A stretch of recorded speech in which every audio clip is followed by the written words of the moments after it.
So we're here at my house. We're going to do a quick new install real quick. It's right before Halloween, so we're actually going to do some Halloween colors. The other good thing about these lights is you can customize colors. So if, even Justin, if somebody likes Coastal Carolina, you can get teal lights and, put teal and gold. You can get all kinds of colors, pink, whatever people want to do, you can customize these colors. So typically when we show up to a house, you're going to have a two-man crew, Justin. And, you're going to have one guy that's going to be your ground guy, and that guy's responsibility as soon as you get to the house is going to be to locate power and start running power up to your roof guy, because your other guy's your roof guy. Okay. So when you get to the property, your first job is to get him power, because like we said before, he needs electricity to be running the lights live so he knows if they work or not, because if he doesn't have power up there and he's put all the lights up and then he gets down and half of them don't work, it's just an extra waste of time to get back up in there. So first thing the ground guy's going to do is going to be locating power, and then the roof guy's going to be setting up his ladders, setting up all that stuff. So before we do that, we're going to strand up our lights together, because we don't have them. Usually we prep them at the shop, but we don't have them prepped for this one. So we're going to add our lights, and then I'll make a video showing you that whole process of what the ground guy does and what the roof guy does. All right, we're just getting started. We got to the job site. We're getting our tool belts ready, everything we need in a tool belt. We got our cutters. We got clips in here. We got our male plugs in here, female plugs in here. We got our remote for our timer here, our shut off here, so that we can make cuts to the wires, and then just turn the power off while we do that. So we're going to go ahead and go over and get started on the install. So first thing we're going to do is we're going to go get power so that we can start getting our strands together. Let's get we'll need more of these. Let's take this band with us because we need it. All right, so we're going to strand all the bulbs up first, Tony. So we got enough. All right, so here's what our setup's going to look like. Just you mind holding that? Here's what our setup's going to look like. We're going to take, you got your green one, Tony, or your timer?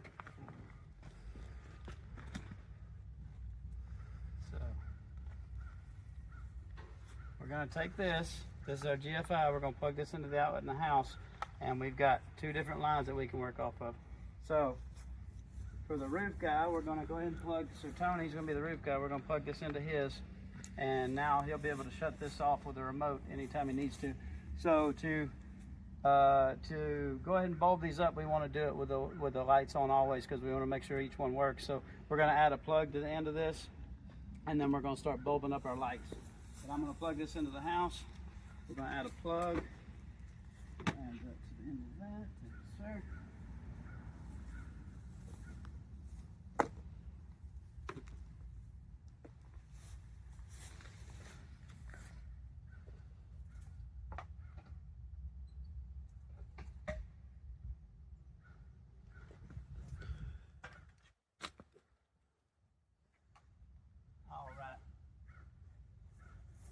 Good deal.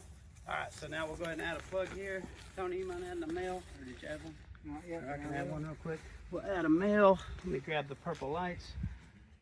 So we'll bulb this up. Normally we'd do this in separate steps. One person would be going ahead and running power to the roof. The other person would be bulbing up and setting up ladders. But we're going to do this one step at a time today, just to show each part and make a video of each part. All right, so what we're going to do first is, typically when you get to a job site, you're going to have two guys on your crew. One man's going to be your ground guy. He's going to be the one that's going to be running your power up to your roof guy. And then you got your roof guy that's going to get out of the truck and start setting up the ladders and getting ready to get up on the roof. The job of the ground guy first is to run temporary power to the roof guy. So he's going to take a regular extension cord. He's going to plug it into the GFI and the remote thing for the guy on the roof. And he's just going to, when the guy gets the ladder set up for the roof, he's going to go clip that power up there. And whoever's on the roof, which is me and Tony, is going to run the lights live up there so they make sure everything works. And then while he's doing that, the ground guy is going to go back down and he's going to start running permanent power with the zip line. He's going to start cutting it and running it clean to replace that temporary extension cord. So I'm going to show you how to set up the ladder right now. Very important. I got a couple tools that are really good to increase safety, because most of your accidents from falls are going to happen either because you didn't set up the ladder properly, you didn't set it up on level ground, you didn't set it at the right angle, or most of your accidents happen getting off the ladder, transitioning onto the roof. So I've got some really cool tools right here that help minimize that risk. So first thing we're going to do is we don't want to damage our house, so we're going to use what's called standoffs. It keeps the hard metal part of the ladder from like denting the gutters or scratching the house. They also give more stability because they're a wider base, so it helps stabilize your ladder. So first one we're going to do, we're going to clip these on here.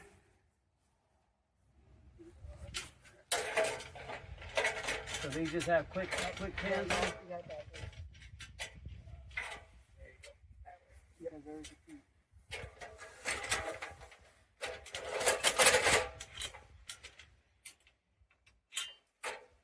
I'll just slide these down over here real quick, clip it onto the top 2 rungs. I like to clip them at the bottom.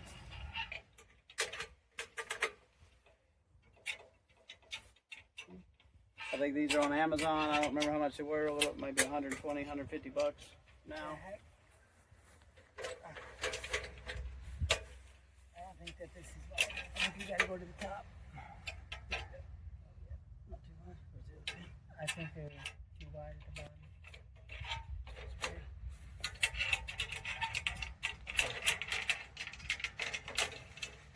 Okay, once I got that, I'm gonna go ahead and walk my ladder up.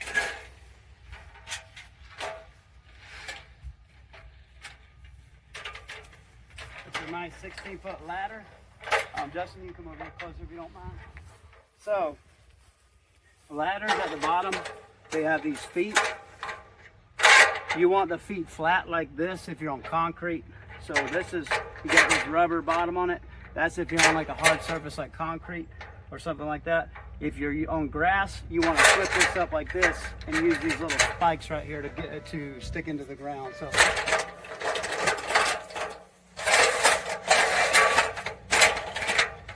first thing I'm going to do is I'm going to walk my ladder back to get it to the right angle.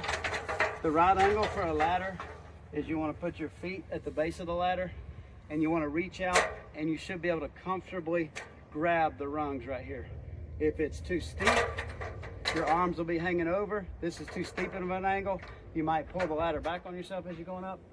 And if it's too shallow, if the angle is too much, it could kick out the bottom. So you want to have it about this angle. Feet at the bottom, hand out, reaching comfortably. That's a good angle for the ladder. So, got my ladder there. Now I'm gonna step on it, make it solid. I'll have to go get another one. All right, now the next tool is most of your accidents happen when you're getting off the ladder and you have this ladder up 3 rungs above the roof and you're trying to step around the side. These handles right here are really cool because you put them on the end of your ladder and they allow you to walk straight through the middle onto your roof, so you don't have to go around the ladder. And when that happens, you know, you avoid a lot of that where people fall off.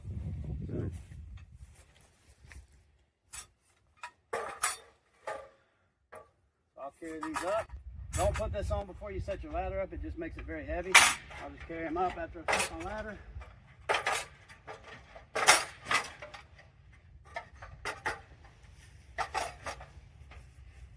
And then I'll slide them over the top.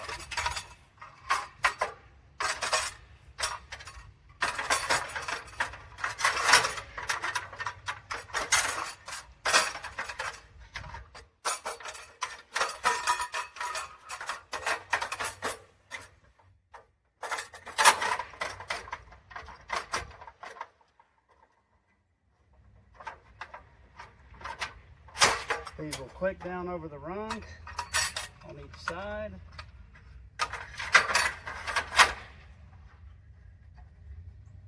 Now just tighten them down, hand tighten them down.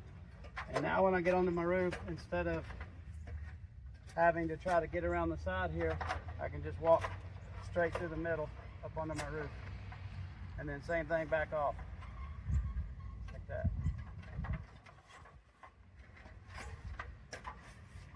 Okay.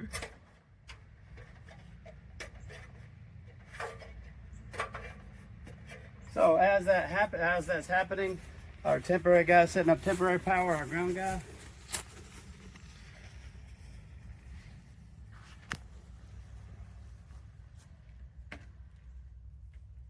He's gonna go ahead and take this power, run it up on the roof.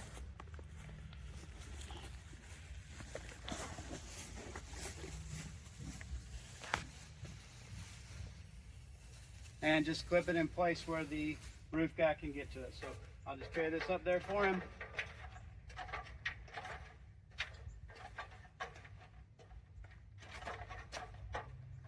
Set this up on the roof. Or if I have my ladder down there at the corner, just clip it to the corner. But I just want to set this up there for him so that he can start working, start running his lights while I run the power on the ground. There. I'm going to go ahead and cut these lights. Anytime you cut the lights, you want to cut it a little bit beyond halfway. Like this is 15-inch spacing. When I cut them, I want to cut beyond that just in case I ever have to combine two pieces in the middle.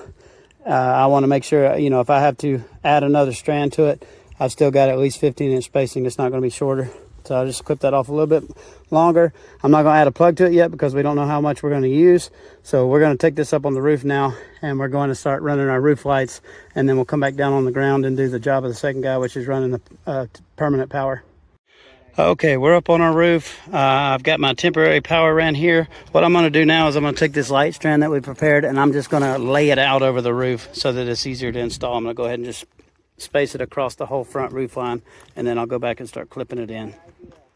So you see I just kind of laid everything out real quick. Now I'm going to go down here and I'm going to go ahead and start clipping stuff in. I'll plug it in. All right. So Justin, come down here with me. Hey Tony, will you grab the Ridge Pro, or not the Ridge Pro, but the that block, the setup that you can sit on? It's a pitch hopper. Thank you, sir. All right. So the pitch hopper is a really cool tool to make it more comfortable to sit down, like in a. Instead of sitting on an angle on the roof, it just makes it really comfortable. You can sit on a nice flat area. All right, so we're on our roof. We're about to start putting our lights here. We're going to start clipping them up under the shingle. But one thing I did add, I hooked up my temporary power here so that we can run this stuff live. But I did add a inline female plug here because I need to run power up to my other ridge line here, and it's not, there's another roof line that I'm going to run to. So in a minute I'll run a zip line up to that, but I did add that plug because it's easier to get to right there. All right, so Justin's doing a fantastic job here. We're just placing our bulbs. I told him the important things is you want to leave just a little bit of slack between the bulbs. You don't want to pull them taut, because if you pull them really tight, it'll pull the other previous bulbs and put them at like a different angle, and you want all your bulbs sticking up straight at the same angle. So just, you don't want to have them super tight. You want to leave just a tiny bit of slack in between the bulbs. All he's doing is he's taking one hand, he's lifting the shingle up with his fingers, and he's clipping that clip just to the shingles. Good. Yep. Keep your feet out as far as you can. You're doing a flat part like you just did, like gutters or like that, where it's just a flat part. It doesn't really matter where you start. You just start from one end, you start working your way. Okay. When you get to a peak like this, where it's going up, you got a peak on in there, then you have to place the middle bulb first, because we want this to be, on this peak, we want it to be even on both sides. We want the lights at the same level.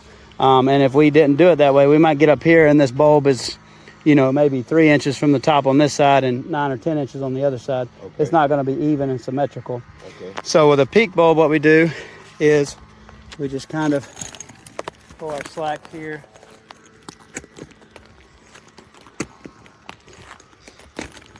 Pull that where that's gotten up there. I just want to kind of estimate which bulb's going to be at the peak. Sometimes it works out great, sometimes it doesn't. But what I'm going to do is I'm going to see right there, that'll be pushing it. So I'll push it one bulb back right here. So I'll kind of find my peak bulb. Let me make sure that's going to be right. How do you know that's pushing? Well, let me see how much slack I got right here. I'll see here in just a second. It might be able to go to the next one.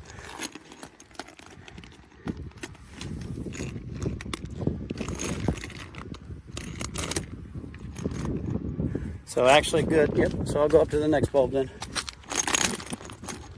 Make sure that's going to look right there. Yep, and that's perfect. So I'm going to set these bulbs like this. I'll start with this peak bulb. Now this peak bulb, I want to make the install next year very easy. So I'm going to take electrical tape and I'm going to tape around this housing right here so that I can easily next year come here and just set the peak bulb first and then work my way down. Tony, do you have electrical tape? Oh, he got it right here. Oh, he got it. Perfect.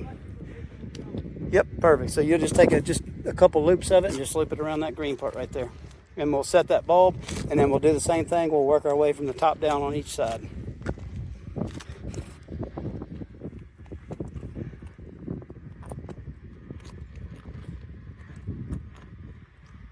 Yep. And usually you can just tear a piece from this roll, makes it easier. That way you don't have to get it there. Just tear a piece that's about 4 or 5 inches long and just loop it around a couple times.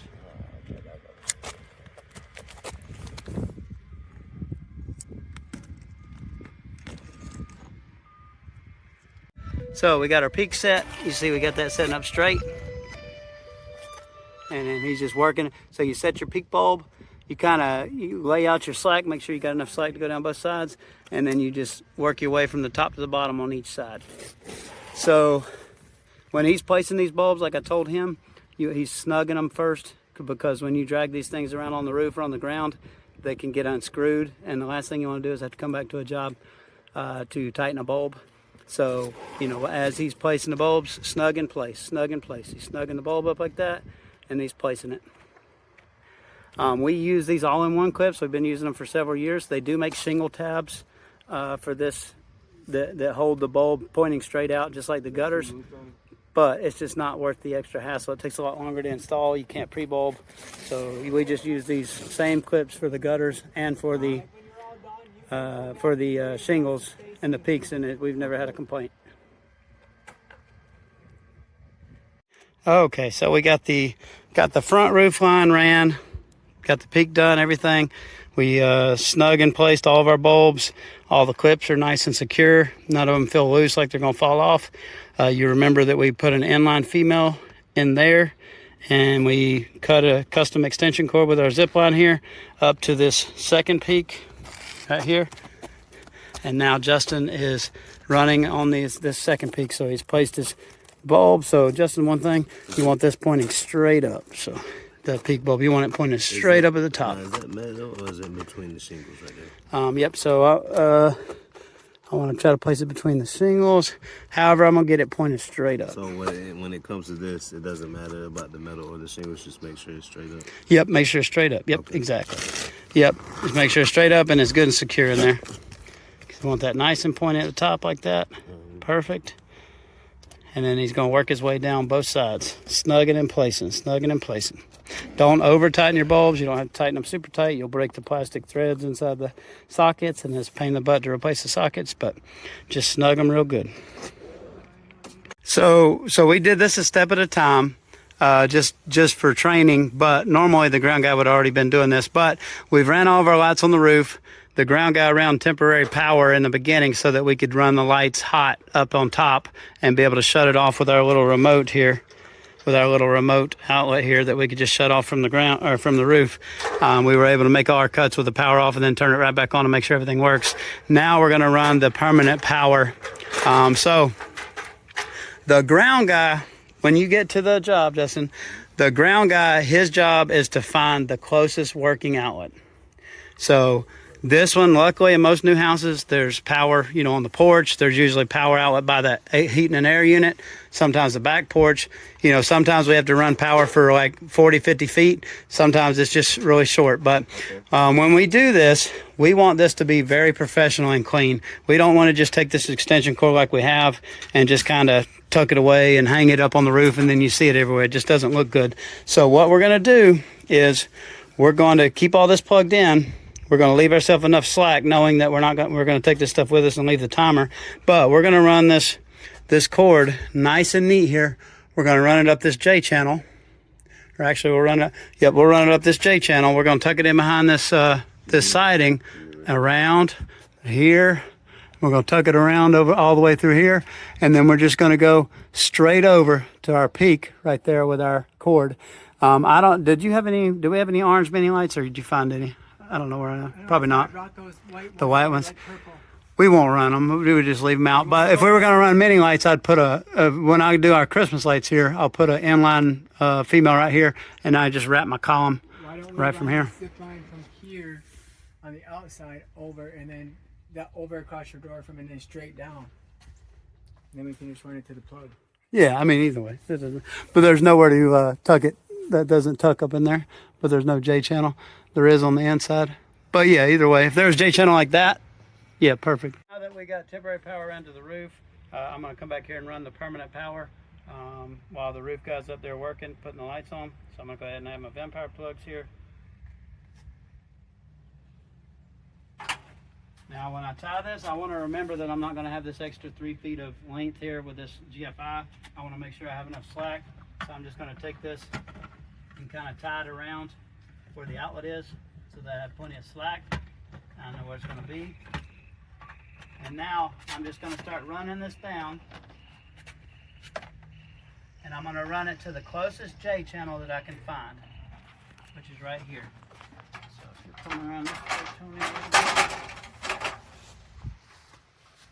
So I'm just going to take this and I'm going to tuck it back here behind this J channel. I'll pull out the slack a little bit. And just don't pull hard on the J channel, you don't want to break it.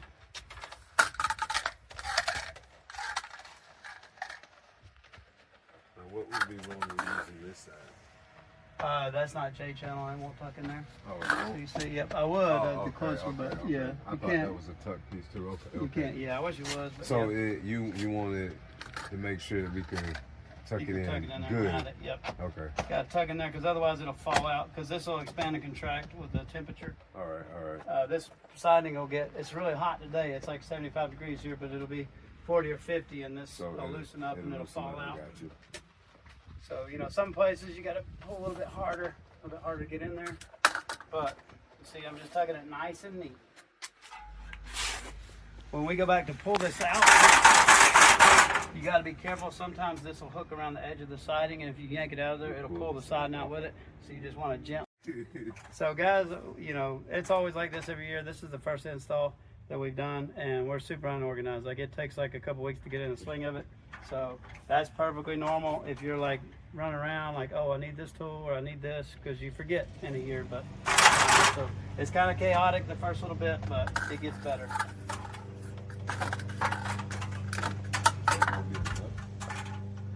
Is it not going to be enough? I was just thinking that. So Justin's running our power here.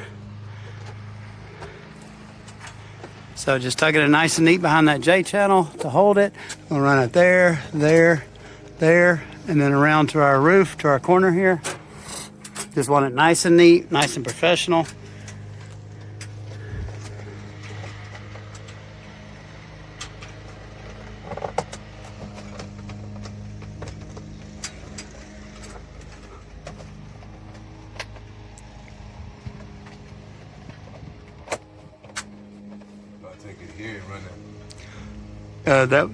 The right where you're at, but nope, not up there, but right there. Right here? That's all. Yep, that's also J channel. Yep, perfect. You run it right there.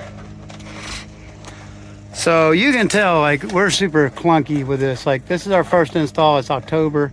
Like, this is like this every year, like in the beginning, because you know, you haven't done this all year. You forget like all the tips. You forget what tools you need. You know, it just takes you like a week or two to get back in the swing of it. So, you know, today we've been kind of a mess because I get up on the roof and forget a little tool or part, or we just forget stuff. But, you know, Christmas lights is one of those things that by the end of the season, you'll be able to install 2 or 3 times as many jobs a day as you do in the first week or so, just because you're just trying to get back up into the swing of it. And like I told Justin, the bad thing is by the time you get good, you know, then by then you're getting pretty good. Then the season's over and you got to wait till next year. So, I mean, it's not going to be perfect. You just run it across. Do it like that and then just start tucking underneath the Yeah. Or you can just run it straight across, either one. I mean, it's not a big deal. We're just trying to be as clean as possible. You know, we don't have to get 100% perfection where you're not going to see the wire, but we just tuck it where we can. So, you know, like I said, you could have just ran it straight across and into that J channel. Okay. They're not going to see it. They're not going to look up and see that much anyways. We just don't want stuff laying around. And one big thing is, like, we don't want to like run wire across walkways where they're going to trip. So I could have also ran it this way and came under this mat and then came up here and saved some wire.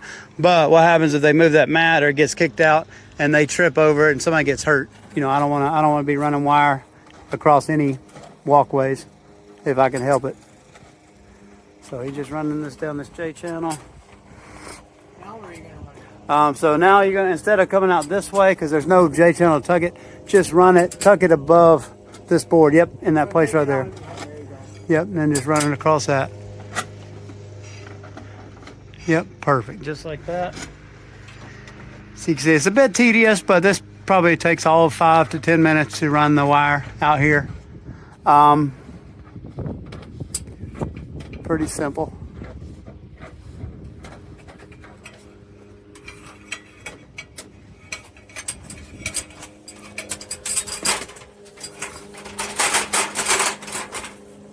Okay, one thing I want to do here is once we go, we use these photocell timers, like I said in the classroom training, and these basically just have a dusk and dawn sensor or a light sensor photocell, and they detect when it gets dark. And these particular timers we use, you can get them at Home Depot. You can adjust how many hours it stays on after it gets dark. So you can have it stay on from dusk to dawn. You can have it stay on for 8 hours, 6 hours, 4 hours, 2 hours, whatever. We typically set it to 6 hours, and then we just leave it. But anyways, sometimes these don't work right from the box, or sometimes they fail after one season. So we want to make sure we test these before we leave, because we don't want to have to drive back an hour or whatever to replace a $10 timer. So how we test them is once we're getting close to being finished, you know, maybe 10, 15 minutes before we get done, we want to take a piece of electrical tape. Do you mind holding that? And we want to put a piece of tape over this photocell, because the older models of these a few years ago, you could put your thumb over it, and within like 10 seconds you could see the power come on, because it, you know, you're covering up the light sensor. It thinks it's dark, and it would trip on after about 10 seconds. These newer ones, it seems like it's about a 5-minute timer. So, you know, you could stand here for 2 or 3 minutes holding your finger over that, wasting time, and it still hasn't came on. So with these newer ones, what we'll do is we'll go ahead and plug everything up. I'll go ahead and put a piece of tape over there. I'll go ahead and plug everything in, because we finished running our power. We're not doing any more cutting. I'll go ahead and put everything in. I'm going to go ahead and adjust this to my 6 hours, which is what our normal setting is. Right there. And then I'm going to go ahead and hook up my lights. I'm going to go ahead and plug it in. And now, while we're wrapping everything up, while we're putting our stuff in the truck, while we're putting our ladders away, that thing should be turned on before we leave, and that way we'll know if we need to replace the timer or not, or the photocell sensor or not. So that's a really important step. Make sure you test your timer before you leave. I've bought really expensive timers, and I've bought really cheap ones, and I don't see any difference in dependability, so you just need to really test them. Okay, everyone, we just finished our Halloween install. So got our purple lights up on top. This is my house, and then we put some kind of purplish white lights here on the column here. I didn't show you how to wrap the column because there's a lot of videos on that. It is very tedious. It's kind of a pain in the butt, but you can see here when we ran our permanent power, we added an inline female here before running our power out here to our roof. And when I'm wrapping columns, I just use finger spacing. And you try to get it, since you can't cut these, you try, you know, sometimes it takes some trial and error, but you basically want to, this took 2 strands of lights, you try to get it to where the first strand goes halfway down and the second strand goes the rest of the way. But it does take some trial and error. There's plenty of videos on that. It is the most tedious thing, which is why I tell you guys to not offer it in your estimates unless they ask. But it does look really good at night if you get it right. But if you have any questions, leave them in the comments below. Hopefully that helped with the basics. You'll learn a lot of this stuff on your own as you do it. It's not really that complicated. The important things is you just want to make sure you run everything nice and clean, nice and professional. You want to make sure when you leave that you leave your timer. You know, you have your timer set the way it should be set to 6 hours. And since we had this turned on, this one actually, we need to reset it again, because it thinks it's got nighttime because we covered it up. So it's going to stay on from 6 hours from now. So we turn it back off and then just flip it right back to 6 because because otherwise the first night it wouldn't be on because even if you manipulate it and then take the tape off, it's Yeah. it's not gonna notice that it's yeah, right out. unless you had it set to dusk and dawn because it was that. Oh, But okay, okay. but yeah, now it's just set to one. It's set for 6 hours. Yep, Oh, yep, okay, yep. okay. So all I did is just spin it back to off and then put it back to 6 because that way otherwise it would stay on and it would go off in like 7 o'clock at night or whatever. Gotcha. But the next night it would work fine. But just that first day, it's gonna, Okay. and that's, if they're paying for this, like they're coming home, they're excited, they're coming home, and they're like, I don't want to wait till tomorrow to see them, So Yeah. but yeah, that's it. Basically, this is a nice simple install. Some of them get a lot more complicated, but there's nothing really super complex. You're just adding more stuff. It's the same principles: putting your lights on your roof, wrapping your columns, doing all that stuff. Let me adjust some of my spacing here, angle. But yeah, that's it. You got our timer set. It's ready to go. When the homeowner gets home, they don't have to do anything. As soon as it gets dusk, this thing will come on after a couple minutes, and their house will look beautiful.